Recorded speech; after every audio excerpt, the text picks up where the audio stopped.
벨기에 출신으로 스페인 카스티아 공국의 궁정 화가로 활동했던 유명한 화가가 있습니다. 후안 데 플란데스라는 이름을 가진 화가입니다. 그가 그린 유명한 그림이 하나 있습니다. 제목이 고난받으신 예수라는 제목의 그림입니다. 여러분, 마태복음 4장을 보면 우리 예수님께서 광야에서 사단에게 시험을 받으셨죠. 세 가지 시험을 받으시죠. 첫 번째, 돌덩이로 떡덩이를 만들어 봐라. 그래서 이 화가는 지금 사단이 돌덩이를 들고 있는 것을 그려냈습니다. 두 번째 시험은 너가 하나님의 아들이면 높은 곳에서 뛰어내려 봐라 라고 했습니다. 그래서 이 화가가 여러분 그림 맨 왼쪽 위에 보면 절벽 위에 예수님과 사단이 서 있는 장면을 그려 넣었습니다. 그리고 세 번째 시험은 나에게 절하라, 그러면 천하 만국의 영광을 너에게 주겠다라고 했습니다. 그래서 이 화가가 이 그림의 배경을 아주 웅장한 도시를 그려놓지 않았습니까? 그런데 여러분, 이 그림을 자세히 보다 보면 이 화가가 강조했던 바가 무엇인지 알게 됩니다. 이 화가가 지금 강조하고자 했던 것은 따로 있구나라는 사실을 발견하게 됩니다. 그것은 뭔가 하면 사단의 유혹이 너무나 강교하다라는 겁니다.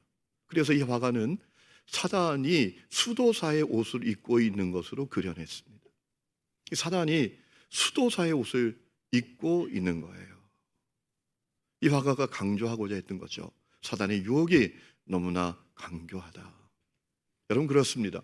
사단의 유혹이 너무나 강교합니다. 그래서 탈무드에 그런 얘기가 있습니다. 사단이 너무나 바빠서 사람을 다 찾아다닐 수 없기에 사람들에게 술을 대신 보냈다라는 거예요. 그렇게 사단이 강교하다라는 거예요. 한 사람 한 사람 쫓아다니면서 인생을 망쳐야 될 텐데 그럴 수 없으니까 술을 보냈다라는 거예요. 여러분, 이런 생각을 해봤습니다. 오늘 사단은 우리에게 뭘 보내고 있을까? 오늘 사단은 여러분에게 무엇을 보내고 있습니까? 이런 생각이 문득 들었습니다. 사단은 오늘 사람들에게 전쟁터 같은 세상을 보내지 않았을까? 그런 마음이 들었어요. 여러분, 오늘 우리가 살아가는 세상이 전쟁터 같은 세상입니다. 그래서 세상에 보면 피도 눈물도 없는 그런 끔찍한 일들도 벌어집니다. 우리 마음을 무너지게 하는 일들도 우리는 수없이 만나게 됩니다. 여러분, 이 전쟁터 같은 세상에서 여러분 승리하고 계십니까? 여러분, 베드로전서는 순례자들을 향해서 쓰여진 말씀이에요. 여러분, 베드로전서 1장 1절 말씀을 보면 이렇게 되어 있습니다. 예수 그리스도의 사도 베드로는 본도, 갈라디아, 갑바도기아, 아시아와 비두니아에 흩어진 나그네에게 편지한다라고 했습니다. 여러분, 사도 베드로는 성도의 정체성을 주님 나라 위하여 나아가는 나그네, 다른 말로 말하면 순례자라고 규정했던 것입니다. 맞습니다. 여러분, 이 땅은 우리의 영원한 처소가 아닙니다. 우리의 목적지는 이 땅도 아닙니다. 우리의 목적지는 주님의 나라입니다. 그렇기 때문에 우리는 다 주님 나라 위하여 나아가는 나그네들, 순례자들입니다. 그런데 주님을 향하여 나아가는 순례자들이 처한 현실이 있습니다. 그 현실은 무엇입니까? 핍박과 고난이라는 현실입니다. 주님 나라 향해서 나아가는 수많은 순례자들이 핍박받고 있습니다. 고난받고 있습니다. 왜 이 사도 베드로 시대에 이 순례자들이 핍박받았을까요? 크게 두 가지 이유가 있습니다. 첫 번째는 예수를 믿는 믿음 때문입니다. 예수를 그리스도로 믿는 그 믿음 하나 때문에 고난을 받는 겁니다. 두 번째 이유는 그들이 불신자들이 참여하는 어떤 탐욕, 방탕, 우상 숭배에 함께 빠지지 않기 때문입니다. 불신자들이 추구하는 탐욕과 어떤 정욕과 방탕함과 우상 숭배에 가담하지 않기 때문입니다. 여러분, 베드로전서 4장 3절에 이런 말씀이 있습니다. 여러분은 지난날에 이방 사람들이 하고 싶어하는 일을 하였으니 곧 방탕과 정욕과 술 취함과 환락과 연애와 가증스러운 우상 숭배에 빠져 살아왔습니다. 그것은 지나간 때로 충분합니다. 그리고 4절에 중요한 말씀이 나옵니다. 그들은 여러분이 자기들과 함께 그런 지나친 방종에 빠지지 않는 것을 이상히 여기면서 여러분을 비방합니다. 이 순례자들이 핍박받는 이유는 뭐냐 하면 불신자들이 빠져있는 탐욕, 방탕, 우상 숭배에 빠져있지 않기 때문입니다. 그것을 함께 추구하지 않기 때문에 고난을 받는다라는 거예요. 여러분, 중요한 것은 그때 그리스도인들이 마주한 현실이나 오늘의 그리스도인들이 마주한 현실이 다르지 않다라는 겁니다. 그때 순례자들이 마주했던 현실이나 오늘의 순례자들이 마주한 현실이 결코 다르지 않다라는 거예요. 여러분, 창세기 34장 말씀을 보면 야곱의 사랑하는 딸 디나가 성폭행을 당합니다. 세겜 추장에게 성폭행을 당합니다. 그 사건이 일어난 다음에 이 세겜 추장이 자기 아버지와 함께 야곱을 찾아옵니다. 뭐라 합니까? 결혼하게 해달라고. 이참에 우리가 서로 통혼하고 당신들도 여기서 마음껏 살라고 이야기를 합니다. 세겜 추장 같은 경우는 뭐라고까지 이야기하냐 하면 결혼만 하게 해주면 원하는 거 다 주겠다고 말하라고, 원하는 거 다 해주겠다고 말을 했어요. 여러분, 무리한 얘기죠. 말도 안 되는 얘기죠. 먼저 뭐부터 했어야 합니까? 진심으로 사과하고 용서부터 구해야 했습니다. 그리고 결혼할지 말지는 야곱과 디나가 정하는 거예요. 이렇게 큰 잘못을 범했는데 어찌 이 일을 해결할 수 있냐고, 어떻게 했으면 좋겠냐고 야곱과 디나의 의사를 먼저 묻는 것이 순서입니다. 그런데 그 추장과 그의 아버지 하몰은 결혼을 강요하고 오히려 자기들이 가진 부를 이용해서 원하는 거 다 해주겠다고 그렇게 나왔던 거예요. 여러분, 중요한 것은 이것이 그때만의 현실이 아니다라는 거예요. 오늘의 현실이기도 하지요. 여러분, 오늘 세상 사람들은 욕망의 노예처럼 삽니다. 욕망을 이루기 위해선 내가 바라는 그 어떤 정욕, 욕망, 탐욕을 성취하기 위해선 수단, 방법 문제되지 않습니다. 꽝 잡는 게 맵니다. 그저 내가 원하는 바 이루면 되는 거예요. 그게 오늘의 세상이잖아요. 여러분, 세상은 끊임없이 힘의 논리가 득세하고 있어요. 힘이 있으면 얼마든지 밀어붙일 수 있습니다. 힘이 있으면 상대방을 짓밟을 수도 있다고 생각합니다. 세상엔 돈의 논리가 넘쳐납니다. 돈이 전능하다고 여깁니다. 돈이 최고라고 여겨요. 돈이면 못할 것 없다고 생각하는 거예요. 그래서 돈으로 뭐든지 다 하려고 하지요. 인간의 기본적인 도리, 그것도 더 이상 오늘 이 시대엔 가치 있는 게 아닙니다.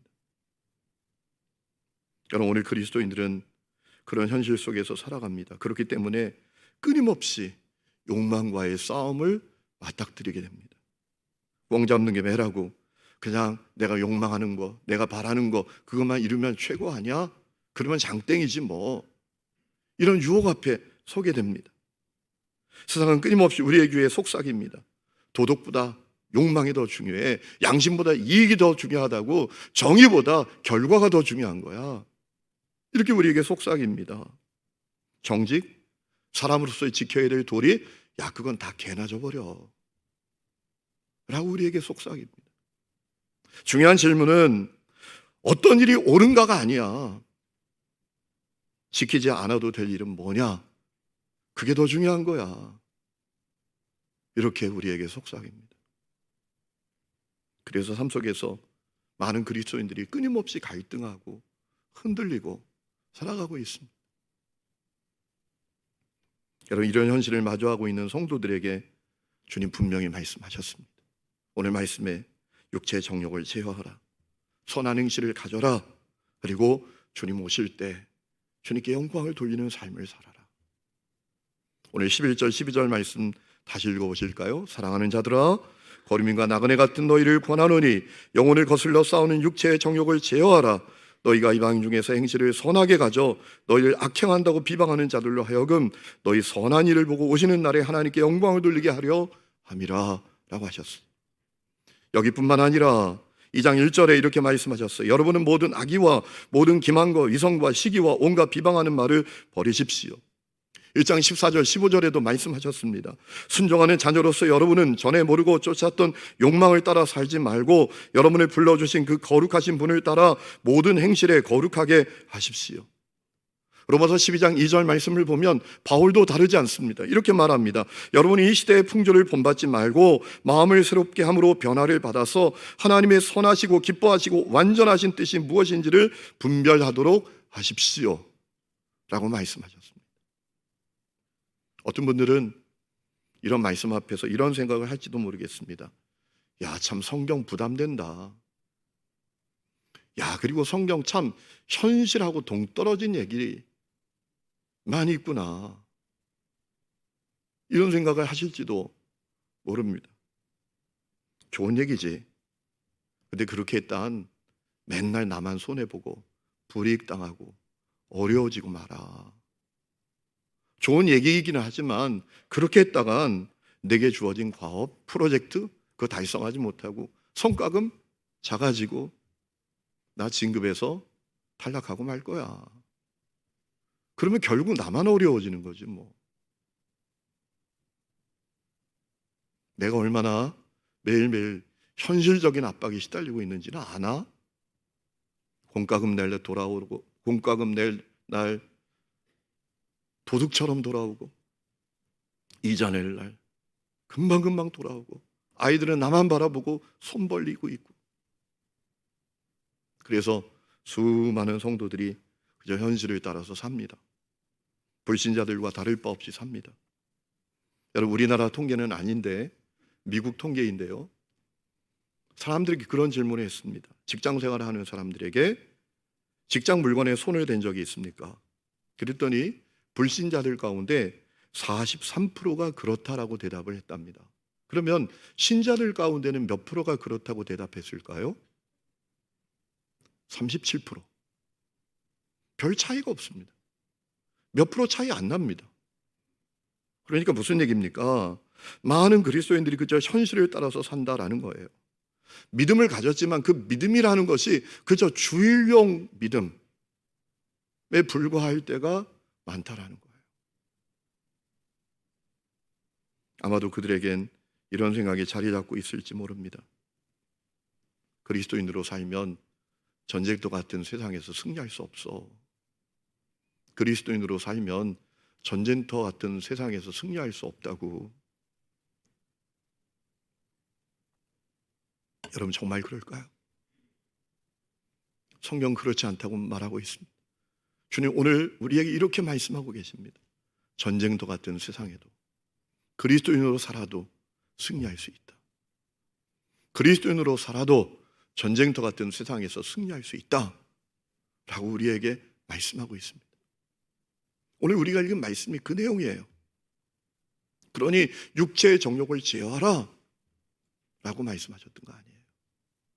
선한 행실을 가지라. 여러분 우리가 그렇게 살아서 맨날 거지처럼 살고 맨날 어렵게만 산다면 주님 그렇게 말씀하실 리가 없잖아요. 주님 그런 분이 아니잖아요. 그리스도인으로 살아도 전쟁터 같은 세상에서 승리할 수 있으니 육체의 정욕을 제어하라. 선한 행실을 가져라. 주님 다시 오실 때 영광 돌리도록 살아라 라고 말하는 거잖아요. 물론 우리가 그렇게 살아갈 때 치러야 될 대가가 있습니다. 먼저는 재정적인 손해라는 대가를 치러야 될 때도 있습니다.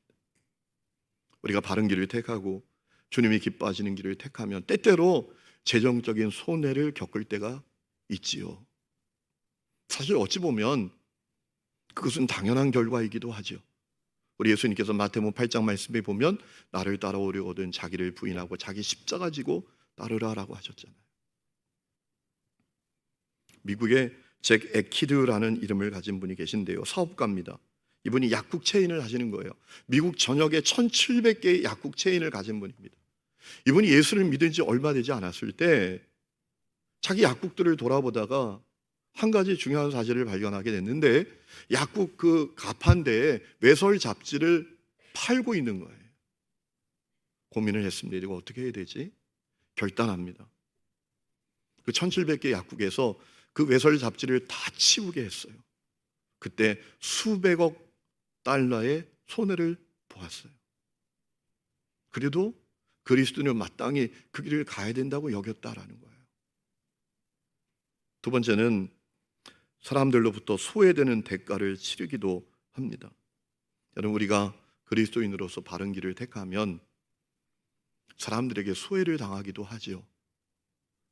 제가 말씀드린 적이 있죠. 제가 부산에 사역할 때 세관선을 타시는 권사님이 있었습니다. 바다에 혹시 밀수하는 배가 없나 단속하는 겁니다. 그런데 이 권사님이 동료들에게 엄청난 소외를 당합니다. 이유가 있습니다. 밀수업자들이 주는 검은 돈 받지 않는 겁니다. 여러분, 땅에는 경찰차가 다니지만 바다에는 경찰배가 다닙니다. 의심이 되면 정지!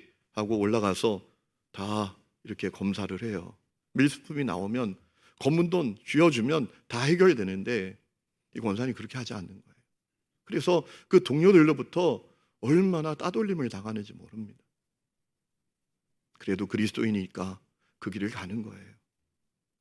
세 번째는 사람들로부터 시기를 받는 대가를 치를 때도 있지요.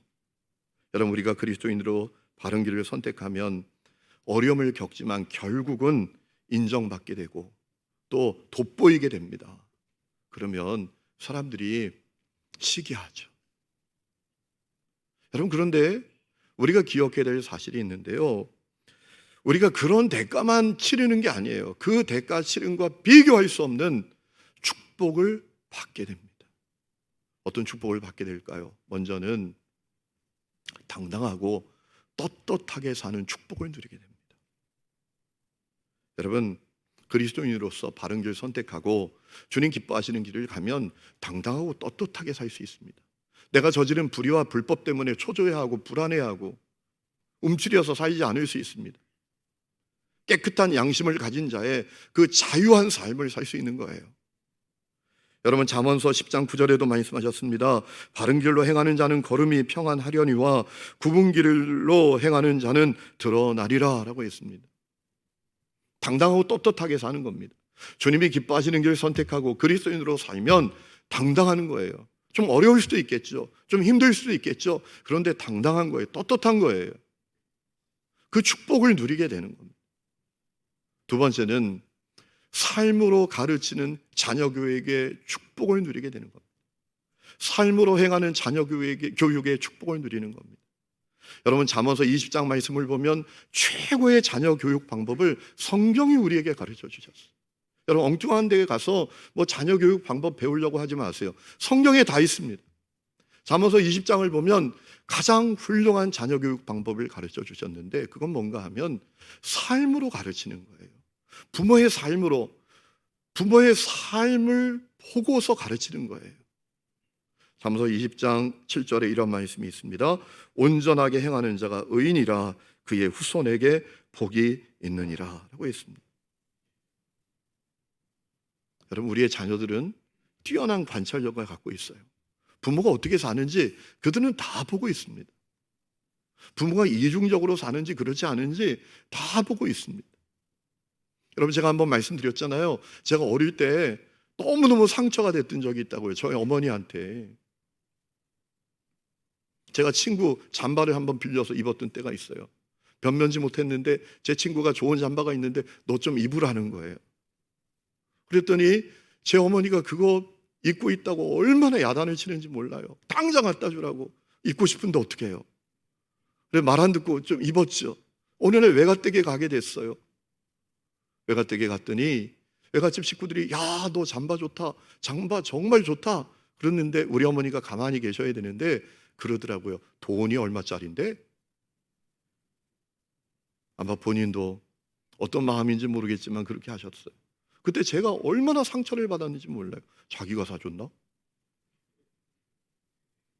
여러분, 자녀들은 다 보고 있어요. 다 관찰하고 있다고요. 중요한 것은 자녀들은 부모가 간 길을 따라갑니다. 부모가 한 선택을 따라갑니다. 부모가 불의를 행하며 살면 자녀들이 이런 생각을 갖게 됩니다. 아, 세상은 들키지 않으면 장땡이구나. 이런 생각을 갖고 사는 겁니다. 부모가 적당히 거짓말하고 둘러대며 살면 자녀들이 그렇게 생각하며 사는 겁니다. 아, 세상은 적당히 둘러대면서 살면 되는 거구나. 그 생각을 가지고 살아가는 거예요. 그러므로 우리가 그리스도인으로서 바른 길을 선택하고 주님께서 기뻐하시는 길을 선택하는 것은 최고의 축복입니다. 우리 자녀들이 그 길을 갑니다. 우리 자녀들이 그 길을 가게 됩니다. 여러분, 그 축복보다 더 놀라운 축복이 어디 있습니까? 그 미국의 조지 부시 대통령이 공화당 후보로 최종적으로 선출되어서 미국의 대통령이 되었잖아요. 그때 경선을 벌였던 인물이 존 맥케인이라는 상원 의원입니다. 한 번은 타임즈에 이 존 맥케인에 대해서 집중적으로 기사가 실렸던 적이 있습니다. 존 맥케인의 사진이 크게 타임즈 표지에 실리고 기사 제목이 뭐였는가 하면 내 아버지의 믿음이었습니다. 그 기사의 내용이 뭐였는가 하면 존 맥케인이 미 해군 조종사로 월남전에 참전했다가 비행기가 추락해서 포로가 된 겁니다. 대통령이 그 사실을 알게 됐습니다. 그 아버지가 그 당시에 누군가였는가 하면 미 해군 태평양 사령관이었어요. 대통령이 그것을 알게 된 겁니다. 그래서 그 아버지에게 거래를 합니다.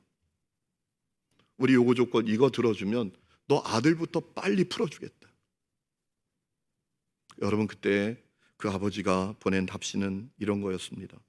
국제 포로 규정에 의하면 포로는 잡힌 순서대로 풀어준다. 국제 포로 규정에 의하면 포로는 잡힌 순서대로 풀어주게 되어 있다.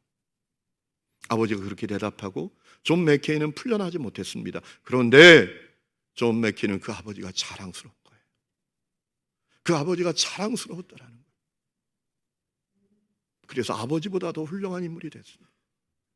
아버지는 태평양 사령관에 불과했지만 그는 미국의 대선 후보가 됐습니다.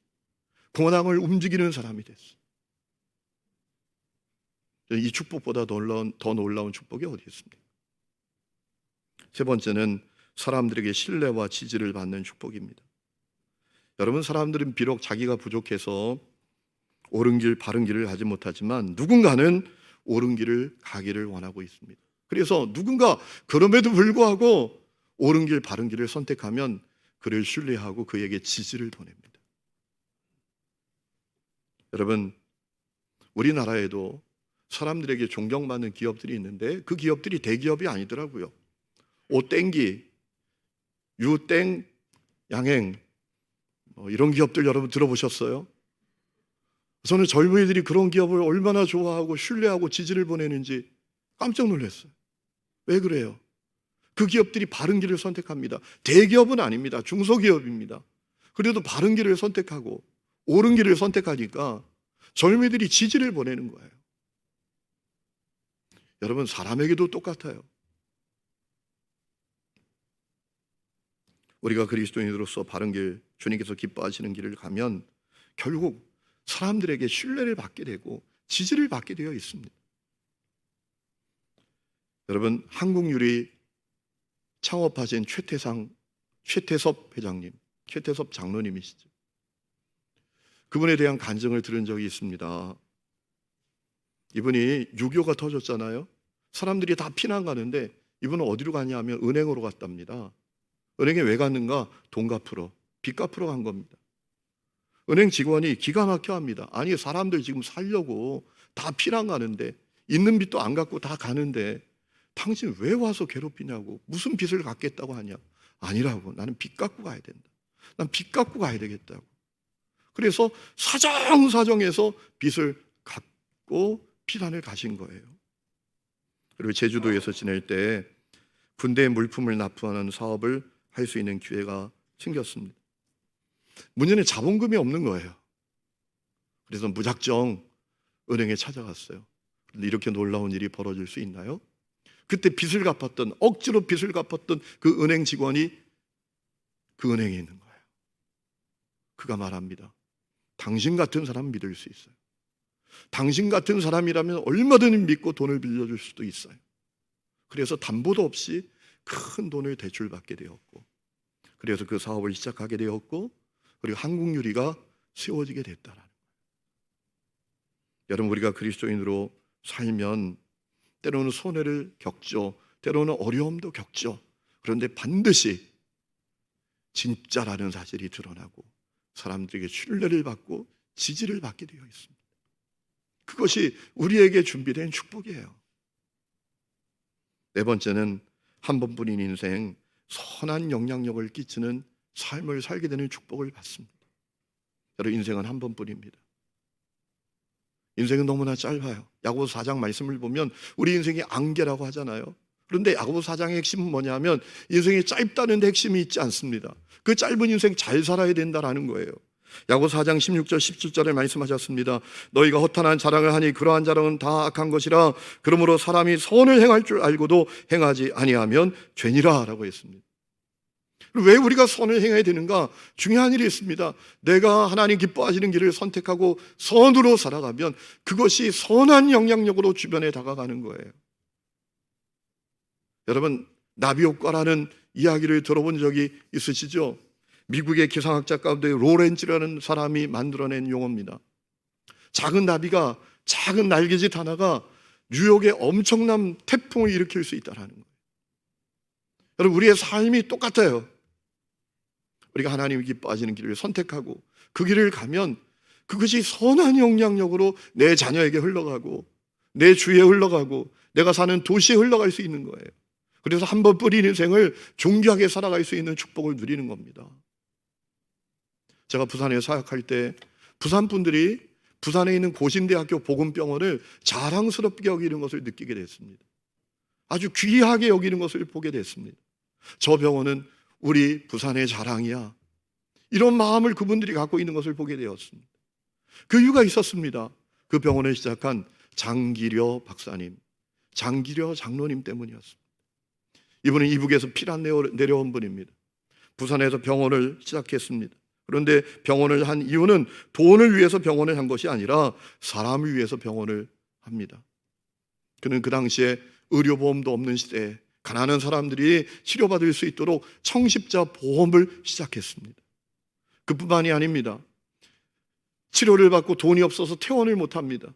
그러면 밤에 몰래 가서 병원 문을 열어놓고 들어가셨다라는 거예요. 빨리 집에 가라고, 도망치라고. 여러분, 그 병원이 고진대학교 복음병원입니다. 여러분, 그 한 사람의 영향력이 한 도시에 퍼져나가는 거예요. 여러분, 하나님 우리가 그런 삶을 살기를 원하십니다. 그 삶이야말로 진정으로 복된 삶이 아니겠습니까? 마지막 5번째는 하나님께 더 가까이 나아갈 수 있는 축복을 받게 됩니다. 여러분, 성경은 성도의 정체성에 대해서 이런저런 여러 비유를 드는데 그 가운데 아주 실감나는 비유 가운데 하나가 신부라는 비유입니다. 신랑 되신 주님의 신부가 우리들이다라는 거예요. 계시록 21장 9절 말씀을 보면 성도를 어린 양 되신 주님의 아내라고 했습니다. 그런데 여러분, 신부라고 다 똑같은 신부가 아닙니다. 신랑과 서먹한 관계, 거리가 먼 관계를 가진 신부가 있는가 하면 신랑과 친밀한 관계를 가진 신부가 있습니다. 여러분, 우리가 바른 길을 선택하고 주님이 기뻐하시는 길을 선택하며 살게 되면 주님과 친밀한 관계를 누리는 신부가 됩니다. 왜 그럴까요? 당연하죠. 여러분, 내 앞에 유혹이 있습니다. 갈등이 있습니다. 여러분, 그때 그 문제를 갖고 주님 앞에 몸부림치면서 기도하면서 주님의 뜻을 구하고 주님의 음성을 구하는 사람과 그렇지 않은 사람은 하늘과 땅 차이 아니겠습니까? 그저 생각도 않고 그릇된 길을 선택하고 살아가는 사람과 그때에 하나님을 붙들고 씨름하면서 그 문제를 가지고 주님 앞에 나아가는 사람은 그 관계가 하늘과 땅 차이가 될 것이 아니겠습니까? 그러니 주님이 기뻐하시는 길을 선택하며 살아가는 그리스도인들은 신랑 되신 주님과 친밀한 관계를 누릴 수밖에 없는 것이지요. 여러분, 야고보 4장 8절에 중요한 말씀이 있습니다. 하나님을 가까이 하라. 그리하면 너희를 가까이 하시리라. 여러분, 주님, 우리가 신랑 되신 주님과 친밀한 관계를 누리는 사람이 되기를 원하고 계십니다. 그저 주말용 믿음을 가진 그리스도인이 아니라 날마다 삶의 자리에서 주님과 동행하고 주님이 기뻐하시는 길을 가는 성도가 되기를 원하고 계신다라는 거예요. 여러분, 세상에 이런 아내가 있다고 생각해 보세요. 여러분, 그런 아내에 대해서 어떤 태도를 가지시겠습니까? 여보, 내가 당신 사랑하는 거 알지? 그런데 조건이 있어. 난 집에서만 당신 사랑해. 나 나가면 사랑하는 사람 많아. 나 나가면 사랑하는 사람 많다고. 그거 기억해야 돼. 내가 가끔 집에 들어오지 않아도 당신 이해해.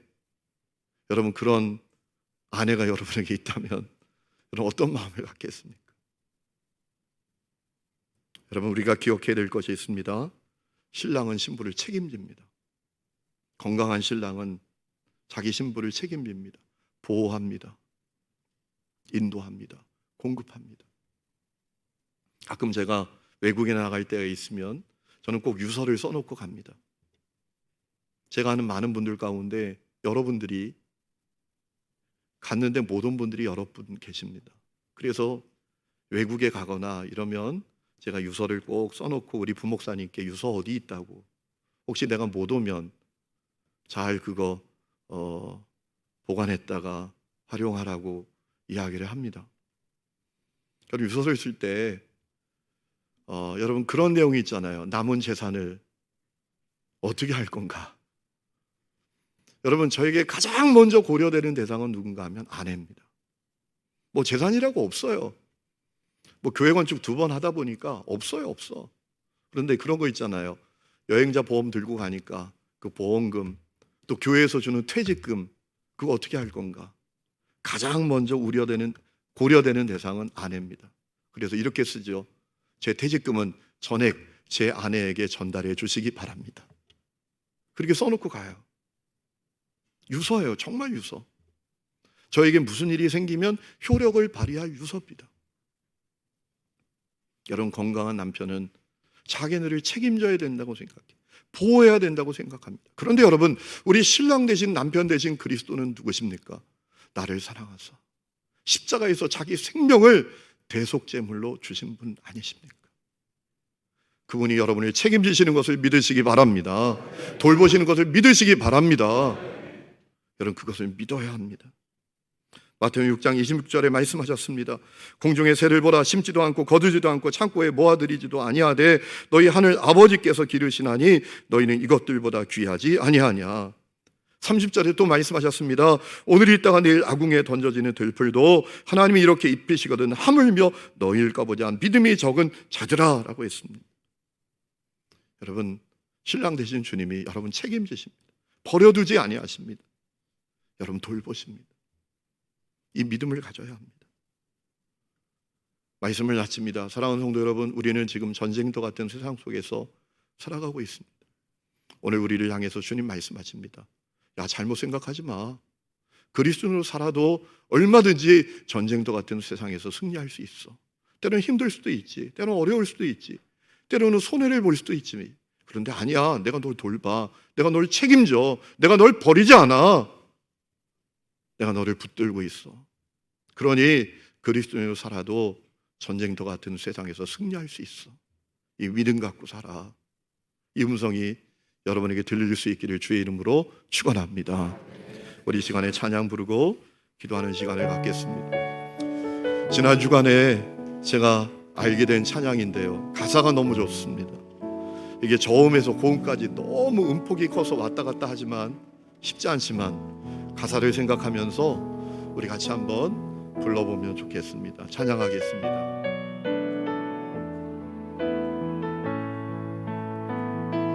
살아내기에 힘겨운 하루 감당하기에 어려운 하루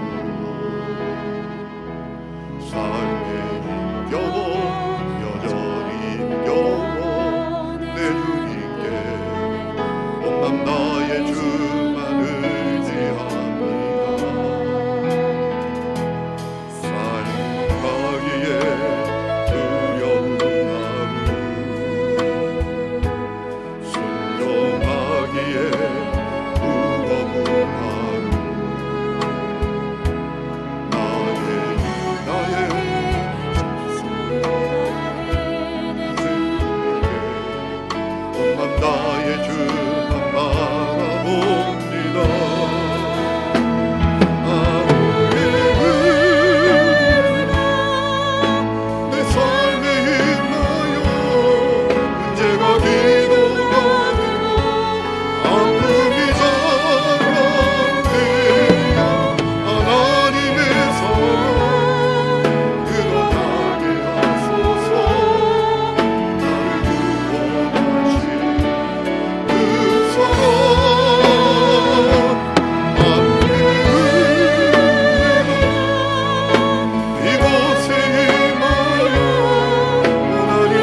다 함께 일어나서 찬양합니다. 살아내기에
하나님 아버지, 전쟁터 같은 세상에 살아갑니다.